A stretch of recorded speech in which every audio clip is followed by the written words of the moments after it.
El fruto de sus pensamientos. Jeremías 6, 19. Observan aquí, hermanos míos, cómo declara Dios que castigaría a Israel, no solo por sus actos de pecado manifiestos y escandalosos, sino que traería terribles castigos sobre la nación por sus pensamientos. Se trata de una solemne advertencia, llena de instrucción para nosotros. Casi se ha convertido en un proverbio la expresión, el pensamiento es libre. Si esto es verdadero o falso, si es un axioma o un error, depende de la esfera en la que el pensamiento se mueva. Es verdad en el sentido de que el pensamiento es libre frente a los hombres, ya que ninguno de nosotros puede juzgar los pensamientos de su vecino, ni tenemos ningún derecho de intentar esa tarea. El pensamiento debe ser libre, y debe ser reconocido, con la ayuda de Dios, como perfectamente libre entre hombre y hombre. Sin importar lo que los tiranos puedan decretar, nunca han sido capaces de detener el progreso de la opinión. Cuando han usado todas sus prisiones y potros de tormento, sus calabozos y hogueras, no han sido capaces de apartar a un hombre convencido de la verdad que ha abrazado, y, podría añadir que han sido incapaces de confirmar a un hombre irresoluto en la falsedad que han tratado de imponerle. El pensamiento, en ese sentido, es libre por derecho natural. Empero, hay otro aspecto involucrado en esta misma cuestión, en razón del cual estamos obligados a hacer esta solemne protesta: el pensamiento no es libre delante de Dios. No tengo más autoridad para pensar en Dios como me plazca de la que tengo para actuar delante de Él como me plazca. En ambos casos, la acusación de libertinaje sería presentada contra mí, pues el Dios que es supremo sobre las acciones externas de mi cuerpo, es asimismo el único Señor y gobernador de los movimientos internos de mi espíritu. Todas las provincias de la pequeña isla del alma del hombre pertenecen a Dios, el grandioso gobernador. Él es legislador y Señor sobre el cuerpo, el alma y el espíritu. Puede demostrarse muy claramente que el pensamiento no es libre en este sentido, pues algunos de los mandamientos de Dios, contenidos en el Decálogo, se relacionan particularmente con el pensamiento, especialmente mandamientos tales como, por ejemplo, no codiciarás la casa de tu prójimo, no codiciarás la mujer de tu prójimo, etc. Ese mandamiento está clara, particular y peculiarmente relacionado con el pensamiento. La ley de Dios tiene competencia en el pensamiento. Además, de acuerdo a lo que leemos en el Salmo 139, sabemos que Dios nos ha dicho que Él vigila constantemente nuestros pensamientos.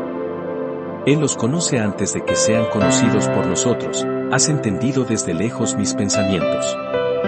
¿Con qué fin creen ustedes que Dios está atento a nuestros pensamientos, sino para llevarnos a juicio en el último gran día por cada palabra ociosa, y por cada imaginación ociosa y por cada pensamiento ocioso de nuestros corazones? Hermanos míos, también vemos que está registrado que Dios no solo pone a la ley a trabajar sobre nuestros pensamientos, y que está atento a nuestros pensamientos, sino que Él está enojado por causa de los malos pensamientos. Recuerden que leemos en Génesis 6, 5, 6, y vio Jehová que la maldad de los hombres era mucha en la tierra, y que todo designio de los pensamientos del corazón de ellos era de continuo solamente el mal. Y se arrepintió Jehová de haber hecho hombre en la tierra, y le dolió en su corazón. Por tanto, no le resten importancia a los malos pensamientos. Si su conciencia estuviera despierta, verdaderamente despierta, nunca los tomarían a la ligera. Una conciencia cauterizada y acerada puede contemplarlos con indiferencia.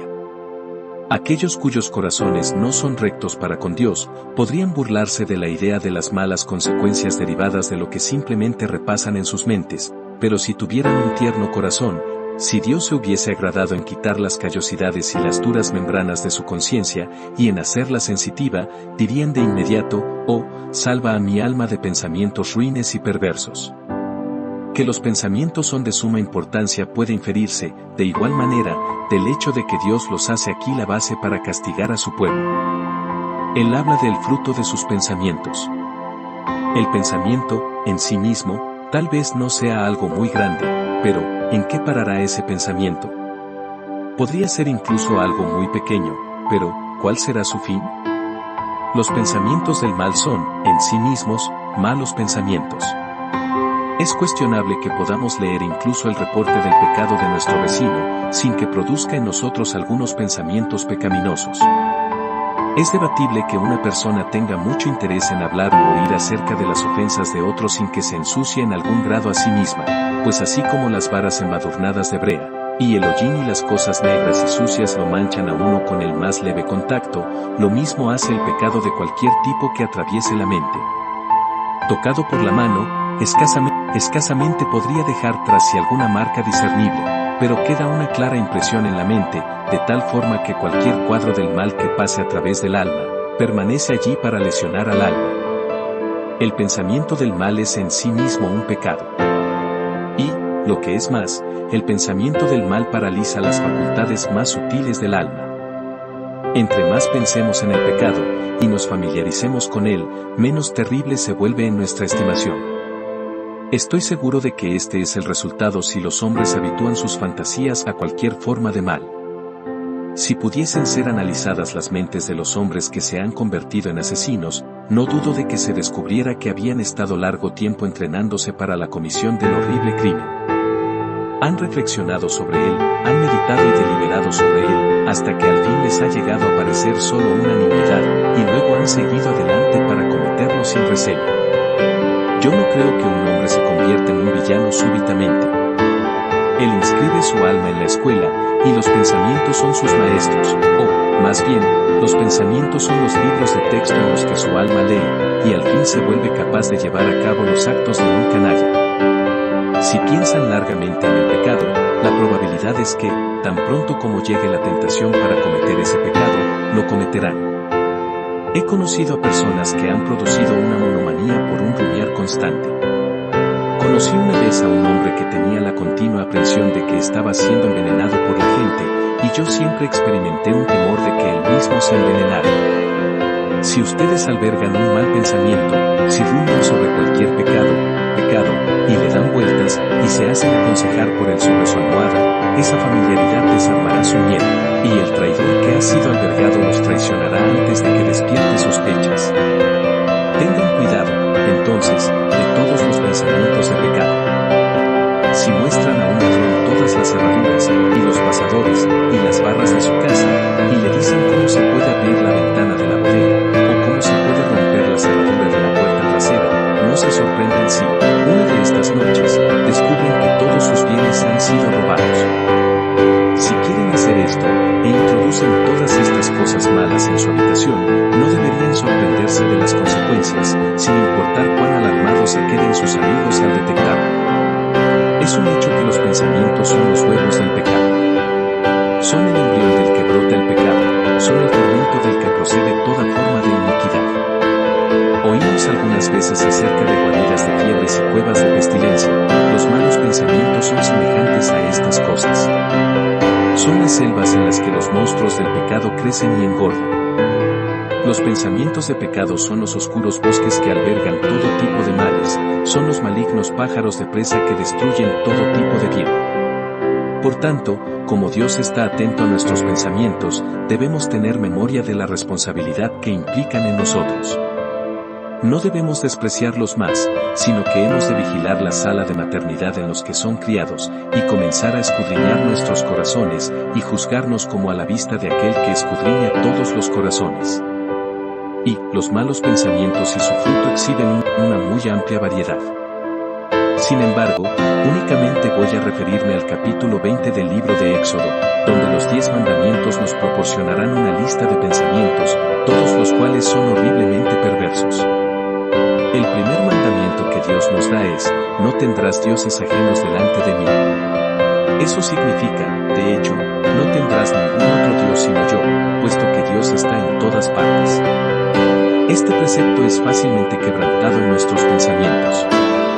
Si yo me dijera, esta es la ley de Dios, pero la acción contraria redundará en mi mayor beneficio, entonces yo me constituyo a mi dinero, en mi Dios. Si en cualquier ocasión yo me dijera, claramente percibo que no he de entregarme a ese pecado, mas, sin embargo, me proporcionará un gran placer, y me entregara a él, entonces haría de mi placer, es decir, de mí mismo, mi Dios, y me estaría adorando a mí en vez de adorar a Dios. Este es un pecado cuya esencia radica en los pensamientos, en el juicio, en los afectos. No necesitan hacer una imagen de oro o de madera, e inclinar inclinarse ante ella, pueden volverse idólatras consumados en el templo de su corazón, al rendir homenaje a su propia obstinación. El segundo mandamiento contiene una prohibición adicional: no te harás imagen, etc. Esto es, no adorarás a Dios bajo ningún símbolo, no adorarás a Dios por medio de ningún símbolo, o, en su espíritu, no adorarás a Dios de ninguna manera que Dios no te hubiere mandado. No te inventarás métodos ni modos de adoración, sino que harás como Dios te manda. Ahora, muy fácilmente podemos fabricar una imagen en nuestros pensamientos. Esto es lo que hace la mayoría de nosotros. Decimos y pensamos que Dios es alguien completamente como nosotros, y, habiéndonos formado una idea de Dios, nos inclinamos ante ella, y decimos: Israel, estos son tus dioses. Hermanos, ustedes pueden ser tan idólatras al adorar a un Dios fabricado por su imaginación, como si adoraran a un bloque de piedra. Ese ser incomprensible, que se ha proclamado en la Escritura de acuerdo a los misteriosos atributos de su ser, y que se ha revelado adicionalmente tan dulce y gloriosamente en la persona del Señor Jesús, ese es el Dios que debemos adorar. No debemos hacernos un Dios, sino tomar al Dios revelado por la Escritura. No hemos de moldear en nuestros pensamientos un Dios tal como quisiéramos que fuese, un Dios que es pura benevolencia, pero que no tiene justicia, sino que hemos de tomar al Dios de la Escritura, grandiosamente severo, severamente terrible en su ira, a la par que ilimitado en su compasión, y siempre clemente y lleno de misericordia. Hemos de reconocer al Dios de la Biblia y no hacernos una deidad para nosotros, pues de lo contrario quebrantaríamos la ley divina en nuestros pensamientos, y el fruto de ese pensamiento será que seremos idólatras, y el pecado estará a nuestra puerta. El tercer mandamiento, como percibirán claramente, puede ser quebrantado sin decir una palabra: no tomarás el nombre de Jehová tu Dios en vano. Vanos pensamientos acerca de Dios, la irreverencia del alma hacia Él, todo esto constituye una violación de este solemne interdicto. 2. Solo basta que consideres con liviandad su nombre, y lo habrías blasfemado. Antes de que tu boca se hubiese abierto para pronunciar la irreflexiva expresión, el pensamiento rebelde ya es una profanación del Altísimo. En cuanto a la ley del día de reposo en el cuarto mandamiento, que obliga a nuestra raza, es violada con suma facilidad por todos nosotros. No supongan que guardan el día domingo porque no trabajen con sus manos, serían tan culpables si trabajaran con su cerebro. Han de descansar en ese día de todas sus propias obras. Hagan todo lo que quieran por Dios en ese día, pero su mente debe hacer a un lado sus cuidados. No deben traer su taller a este lugar. Harían mejor en quedarse en casa y continuar haciendo su negocio. No deben traer sus preocupaciones a este lugar. No, hermanos míos, déjenlos en la puerta, y pidan la gracia de Dios para que se eleven en este día sobre todas esas cosas, y entreguen su corazón y su mente enteramente a la adoración de aquel que ha santificado para sí ese día. Vean, entonces, que este mandamiento puede ser fácilmente quebrantado sin necesidad de ningún acto manifiesto, y su contravención destruye la validez del día domingo para ustedes. Mientras su mente esté trabajando arduamente, y luchando y esforzándose acerca de miles de problemas y dificultades, no les producirá un confortable descanso, pero si guardaran el mandamiento en su espíritu, sería un dulce y bendito descanso para ustedes. Vamos ahora a la segunda tabla, a los mandamientos que se relacionan con los hombres. Honra a tu padre y a tu madre.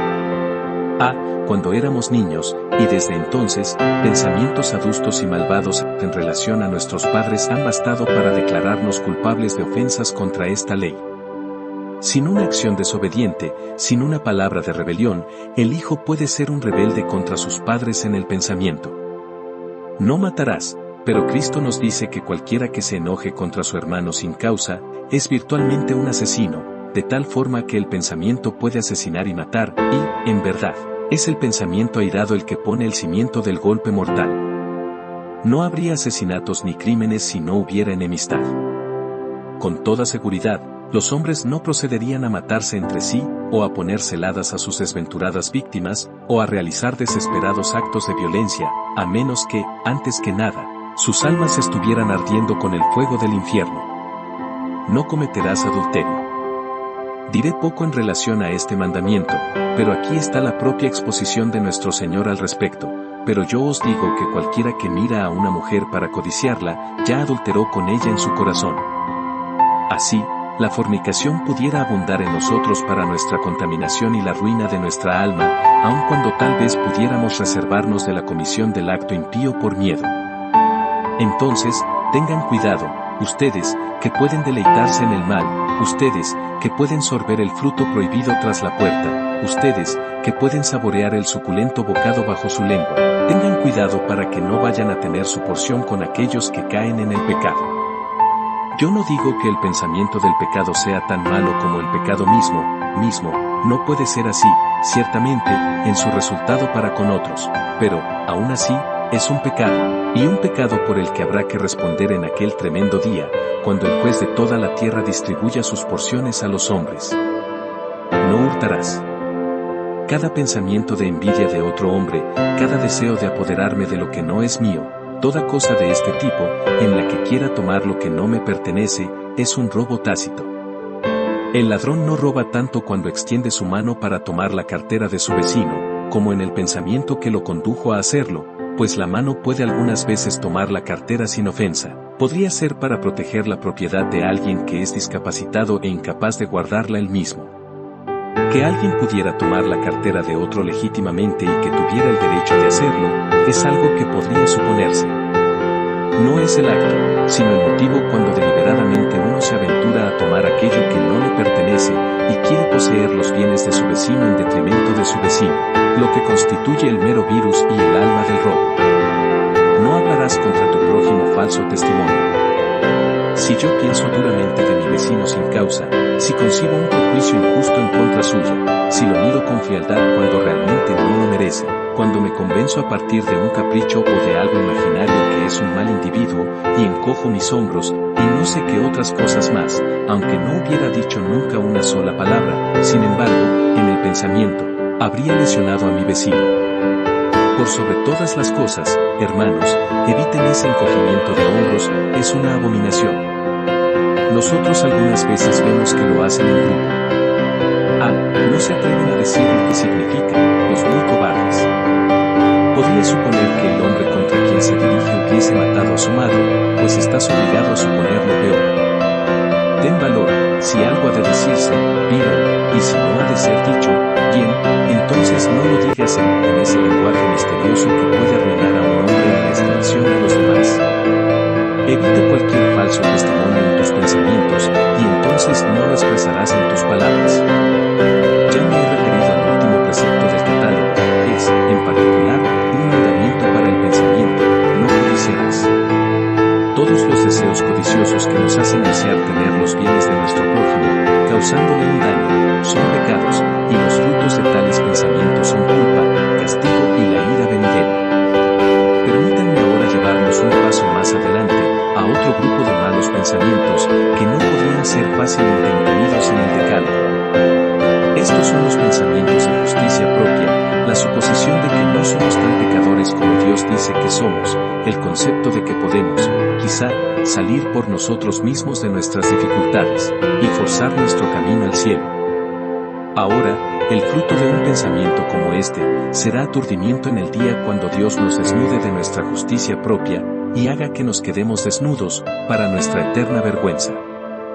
Cuídense de los pensamientos de justicia propia, mis oyentes. Son la roca de Tarpeya desde la cual Satanás ha lanzado a miles de almas. Mejor les fuera que se les colgase al cuello una piedra de molino y que se les hundiese en lo profundo del mar, que agradecieran a Dios que no son como los demás hombres, cuando, después de todo, son tan corruptos como los demás hombres y perecerán como perecen ellos. La justicia propia les impide ir a Cristo, y ciertamente, los excluye de la vida eterna, y cerrará las puertas del cielo en su cara.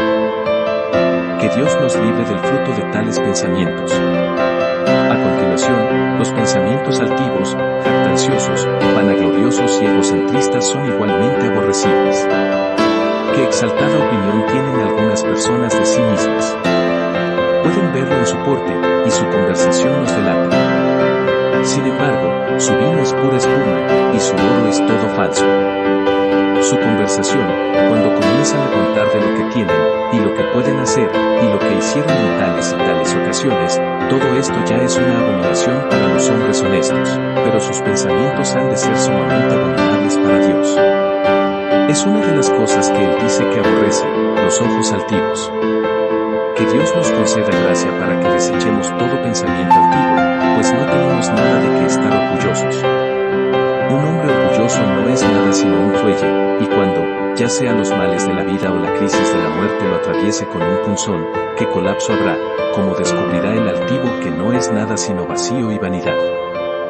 Desháganse de los pensamientos altivos, pues, ¿qué harán ellos? La soberbia sacó a rastras a un ángel del cielo, e hizo un demonio de él, y la soberbia abatirá a cualquiera de nosotros hasta el nivel del demonio, si cayéramos en su trampa. Otro grupo de pensamientos, más comunes todavía, y no tan desacreditados, son los pensamientos murmuradores. Ah, caramba, cuán llenas de estos pensamientos están algunas personas. Difícilmente pueden hablar si no tienen algo de qué murmurar. Hacer negocio con ellas es siempre malo. Desde que vine a Londres, el negocio ha sido malo, pero ahora es incluso peor. Nunca fue tan malo como es ahora, excepto que el año pasado también fue muy malo, y, hasta donde sé, siempre ha sido de lo peor. Los granjeros nunca han obtenido, hasta donde yo recuerde, algo más que una cosecha promedio, y la mayoría de los años ha sido un fracaso. Si el trigo ha sido bueno, los nabos no han prosperado, o algo parecido. Noto que la murmuración es algo muy común en mucha gente, y tan pronto como te sientas en la casa del campo, en lugar de decirte que alguien ha estado allí para ayudarles, y para proporcionarles un auxilio, afirman que solo tienen la pensión parroquial, una miserable pitanza. 3. Así es, pero ellos olvidan las misericordias que tienen.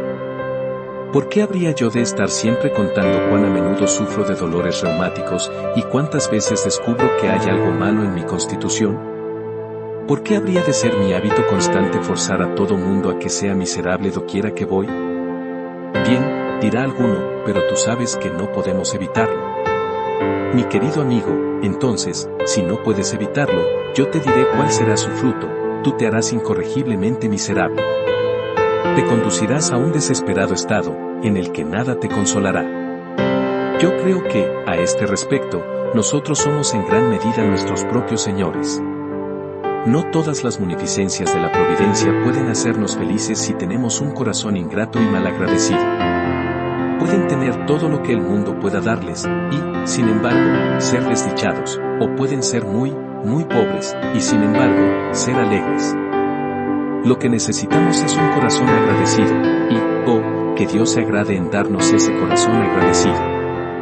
Pero lo que quiero que recuerden es que la murmuración es un gran pecado. Ellos murmuraron contra Dios en el desierto, y Él envió serpientes ardientes entre ellos. Dios considera seriamente nuestras quejas en contra de sus tratos providenciales con nosotros. No hemos de tener en poca consideración el pecado de provocarlo con nuestros pensamientos. De igual manera, cuán propensos somos a abrigar pensamientos incrédulos.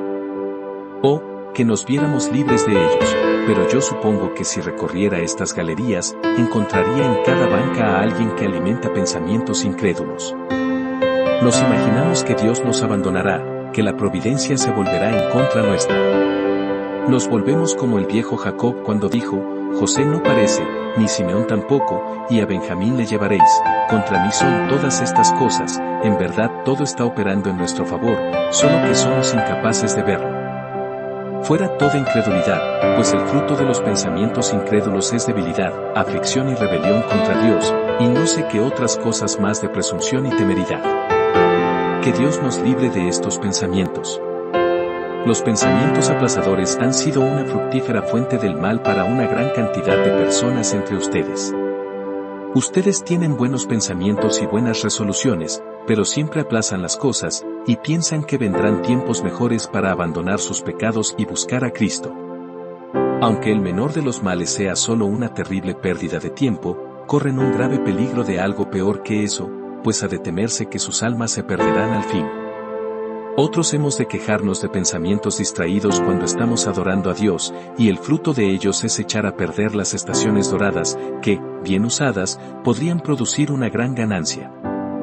A menudo, cuando el servicio ha sido adecuado para ministrar refrigerio e instrucción, y otros han sido nutridos por la palabra, alguna pobre alma sale, y dice, no lo disfruté en absoluto. Vamos, por supuesto que no, pues tus pensamientos estaban en otra parte.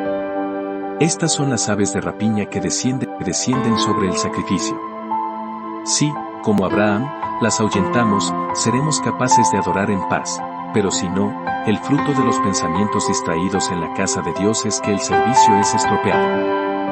Igual nos ocurre en el aposento, ya sea que estemos ostensiblemente involucrados en la devoción privada o en la lectura de las Escrituras, a menos que los pensamientos estén centrados en el tema que tenemos entre manos. No puede haber ganancia espiritual en acercarse a Dios. 2. Ahora, durante unos cuantos minutos, pensemos en cosas más brillantes, mientras menciono unos cuantos pensamientos y sus frutos. De las cuales cosas, dice el apóstol, no se puede ahora hablar en detalle, cuando tenía ante sí una larga lista y un corto espacio, yo debo decir lo mismo ahora. Si quieren tener buen fruto en su alma, cultiven pensamientos humildes. Nadie fue dañado jamás por tener un humilde concepto de sí. La mejor definición de humildad que escuché jamás fue esta: no darnos indebida importancia. Considerarnos por debajo del estándar es bajeza, considerarnos por encima del estándar es orgullo, pero formarnos una correcta estimación de nosotros es la verdadera humildad. Eviten la falsificación que hay en el mundo, esa es una humildad fingida. Sean verdaderamente humildes. Alberguen pensamientos humildes acerca de ustedes mismos, especialmente delante de Dios. Son indispensables los pensamientos penitentes del pecado, las humildes consideraciones relacionadas con la gracia divina, y una estrecha rendición de cuentas por la propia responsabilidad. Así descubrirán que la humildad barrerá el aposento de su alma, y la preparará para la entrada del grandioso príncipe. Cultiven muchos pensamientos perdonadores hacia sus semejantes. Nunca sean tardos para ser persuadidos de perdonar una ofensa. El que agarra a su hermano por el cuello puede estar seguro de que será agarrado también por el cuello. Mal por mal, se dice, es algo a semejanza de las bestias; bien por bien, es algo a semejanza del hombre; mal por bien, es demoníaco; pero, bien por mal, es a semejanza de Dios. Procuren hacerlo, y si algo puede hacer que tañen las campanas en su corazón, es perdonar a alguien que los ha injuriado grande y protervamente. Entre peor sea la ofensa, si pueden pasarla por alto, mayor será su gozo, y tendrán una mejor prueba de que son hijos de Dios. Vayan a la cama cada noche, y despierten por la mañana, con pensamientos de admiración hacia la bondad de Dios, y con pensamientos de adoración hacia la grandeza de Dios.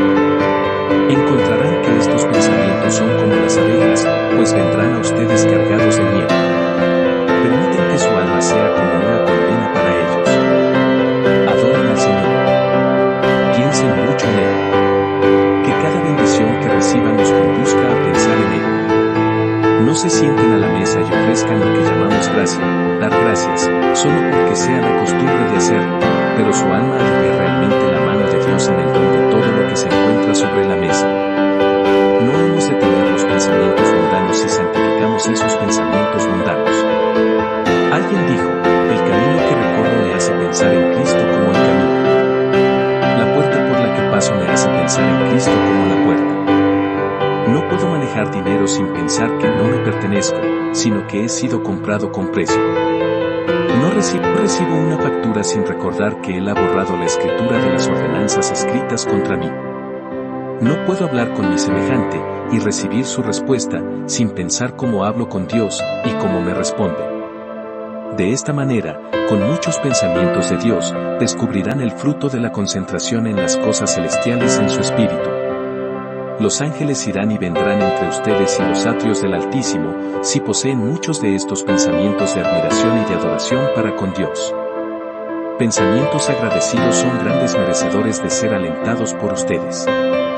Consigan una jaula llena de estos pájaros del paraíso, y permitan que revoloteen en los bosques de su alma, y canten allí en todo momento. Oh, no hay mejor compañero que la jubilosa gratitud. Si un hombre pudiera ver la misericordia de Dios en todo, en vez de mirar siempre al lado negro del cuadro, sería en verdad feliz.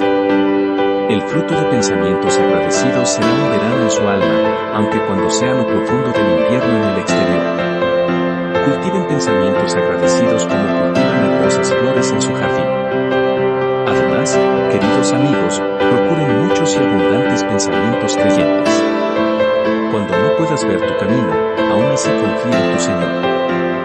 Cree en Él. Aunque todo diga que la promesa es una mentira, aún así has de creer que la promesa es verdadera. Abunden mucho en pensamientos de sumisión a Dios. Cada mañana ejerciten tales pensamientos. Pongan su alma en las manos de Dios para que trate con ustedes de acuerdo a su voluntad durante todo el día, y cada noche, cuando repasen el día, den gracias a Dios por todo, cualquier cosa que haya sido, sabiendo que debe ser buena, es más, sabiendo que es lo mejor si Dios lo ha ordenado. Finalmente diré esto: busquen, creyentes, tener muchos pensamientos que anhelen a Cristo. Tengan pensamientos de anhelo de estar con Él donde Él está. Cristo ha de tener nuestros mejores pensamientos, la crema de ellos. Él ha de tener el primer producto de su espíritu. Estén con Él al despertar. Díganle en la noche: quédate con nosotros, porque el día ya ha declinado. Y si están despiertos en la noche, busquen todavía tener algunos preciosos pensamientos acerca de Cristo, como hojuelas con miel, para colocarlos bajo su lengua. O, podemos bajar el cielo a la tierra si podemos elevar nuestros pensamientos al cielo. Si los pensamientos son las alas, y el espíritu es el viento, volaremos lejos, al paraíso celestial. Abunden, entonces, en tales pensamientos como estos, y que el fruto de sus pensamientos sea de tal manera que Dios mismo se agrade de ellos, para alabanza de Cristo. Amén.